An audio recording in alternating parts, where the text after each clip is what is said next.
இனியவர்களே, ராமநாதபுரம் மாவட்டத்தினுடைய கமுதி நகரத்தினுடைய அருகாமையிலே இருந்து கொண்டிருக்கக்கூடிய ஒரு கருவேல மரங்கள் அடர்த்தியாக இருந்து கொண்டிருக்கிற காட்டு பகுதியிலே நாம் இப்பொழுது இருந்து கொண்டிருக்கிறோம். வழிவிட்ட ஐயனார் கோவில் என்று அழைக்கப்படுகிற அந்த கோயிலினுடைய இடதுகை பக்கத்திலே, அதனுடைய எதிர்ப்புறத்திலே இருந்து கொண்டிருக்கிற இந்த முள்காட்டின் இடைப்பகுதியில் உள்ளூர் மக்களால் இங்கே ஒரு அருமையான பாதுகாப்பிடம் உருவாக்கப்பட்டு அருகர் மிகச் சிறப்பாக குங்குமம், சந்தனம் உள்ளிட்டவற்றோடு அவர் பராமரிக்கப்படுவதும் பாதுகாக்கப்படுவதும் வழிபடப்படுவதும், அவருக்கு ஆடைகள் அணிவிக்க கூடாது என்றாலும் கூட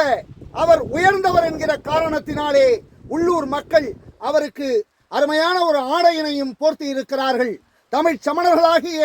நாம் இந்த ராமநாதபுரம் மாவட்டத்தினுடைய கமுதி நகரத்திலே வடிவிட்ட ஐயனார் கோயிலினுடைய அருகாமையிலே இருந்து கொண்டிருக்கிற இந்த சமண சிற்பத்தை வாய்ப்புகள் கிடைக்கிற பொழுது நிச்சயம் வருகை தந்து தரிசிப்பதற்கான பேற்றினை பெற்றிட வேண்டும் என உங்களை அன்போடு அழைக்கின்றோம்.